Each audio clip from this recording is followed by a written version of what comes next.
வணக்கம், வணக்கம் அருந்தமிழ் உறவுகளே! எப்படி இருக்கீங்க?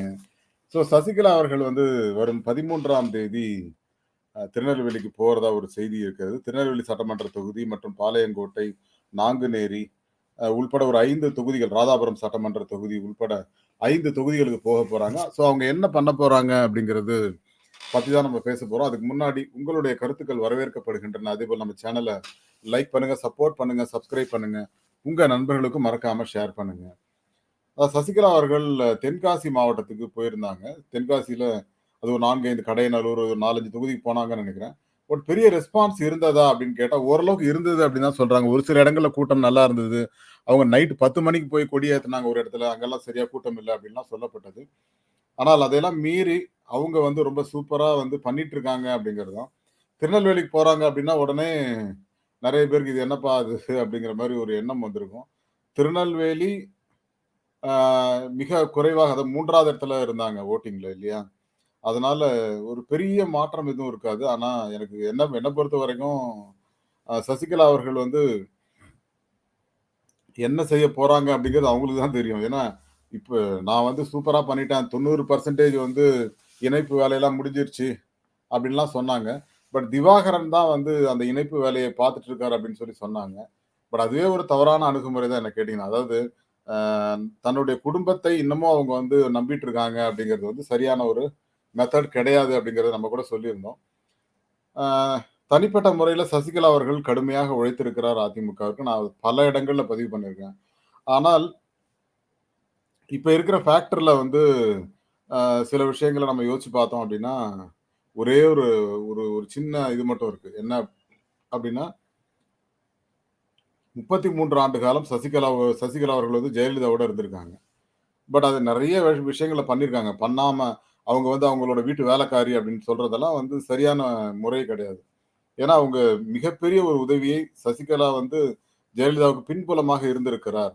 ஏன்னா நெறைய முடிவுகள் வந்து சசிகலா அவர்கள்ட்ட கேட்டு தான் முடிவு பண்ணியிருக்காங்க ஜெயலலிதா அவர்கள்.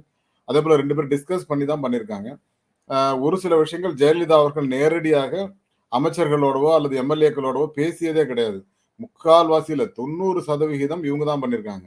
ஒரு 10% தான் ஜெயலலிதா அவர்கள் மினிஸ்டர பார்த்து பேசுறதோ, எம்.எல்.ஏக்கள பத்தி பேசுறதோ அந்த 10, 15% தான். அதுக்கு மேல கிடையாது. மீதி இருக்கிறது எல்லாமே சசிகலா அவர்கள் தான் ஹேண்டில் பண்ணாங்க. அது எல்லாருக்குமே தெரிஞ்ச ஒரு விஷயம் தான்.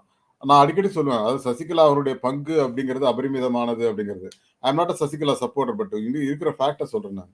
பட் அப்படி இருந்தவங்க நீங்க ஜெயலலிதா அவர்கள் இறந்த போதும் கூட, "நீங்க தாம்மா காப்பாத்தணும் கட்சிய" அப்படின்னு சொல்லி எத்தன பேர் போய் நின்னீங்க. அதுல ஆர்.பி. உதயகுமார் போய் மொட்டலாம் அடிச்சுட்டு வந்தாருல்ல.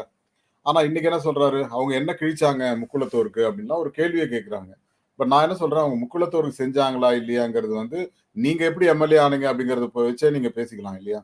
அது வந்து ஒரு உண்மையான ஒரு விஷயம். ஆனால் இப்படி பேசுவதன் நோக்கம் என்ன? அப்படிங்கிறதும் இருக்கு. 2வது எனக்கு தெரிந்த வகையில அண்ணன் எடப்பாடி பழனிச்சாமி அவர்கள் கட்சியை ஒருங்கிணைப்பதற்கான வேலைய பண்ணணும். ஆனா செயற்குழுவுல ஏதாவது வித்தியாசமான ஒரு முடிவு எடுக்க போறாரா? அப்படிங்கிற சந்தேகம் கூட இருக்கு. ஏன்னா, திடீர்னு எம்.எல்.ஏ கூட்டம், மாவட்ட செயலாளர் கூட்டம்னாரு. அத கேன்சல் பண்ணிட்டு திருப்பி செயற்குழு கூட்டம்ங்கிறாரு. செயற்குழு கூட்டத்தோட மாவட்ட செயலாளரும் வராங்கங்கிறாரு. எம்.எல்.ஏக்களும் வராங்கங்கிறாரு. இது என்ன மாதிரியான முன்மாதிரியாக இருக்க போகிறது அப்படிங்கிறது எனக்கு தெரியல. பட் இந்த இணைப்பு அப்படிங்கிறது வந்து இருக்குமா? எடப்பாடி வந்து அத பண்ணவே மாட்டாரு அப்படிங்கிறது தான் எனக்கு தோணுது. ஆனா ஒரு சிலர் என்ன சொல்றாங்க, இல்ல இணைப்பு பண்ணுவாரு. பாஜகவோட கூட்டணி வச்சாலும் வைப்பாரு அப்படின்லாம் சொல்லப்படுது. அப்படி செய்தாரேயானால் திரும்பவும் அதிமுகவுக்கு அது ஒரு வீழ்ச்சியாகத்தான் இருக்கும் அப்படிங்கிறத கூட நம்ம நெறைய இடங்கள்ல சொல்லியிருந்தோம். பட் பார்க்கலாம் அது அவருடைய முயற்சி, அவருடைய இது நம்ம என்ன பண்ண முடியும்? சில நேரங்கள்ல நம்ம என்ன சொல்றோங்கிறது யாருமே காதுல வாங்க மாட்டாங்க. பட் பிராக்டிகலா பார்த்தீங்க அப்படின்னா, அதிமுகவுடைய வீழ்ச்சிக்கு அது ஆரம்பமாகும். ஒருங்கிணைந்த அதிமுக இருந்தால், நிச்சயமாகவே அது திமுகவுக்கு ஒரு கடுமையான போட்டியை தரும் அப்படிங்கிறத நான் அடிக்கடி சொல்லியிருக்கேன். பட் இதெல்லாம் வந்து யார் சொன்னா யார் கேட்க போறா? ஒருத்தரும் கேட்க மாட்டாங்க. இப்ப ஓபிஎஸ் 2026க்குள்ள கண்டிப்பா கட்சி ஒருங்கிணையும் அப்படிங்கிறாரு. பட் அவர் சொன்னது எதுவும் இதுவரைக்கும் நடந்ததே கிடையாது. பட் இது நம்ப முடியுமா அப்படின்னு கேட்டா, சிவில் வழக்கு வந்து ஒரு மாரி போயிட்டு இருக்கு.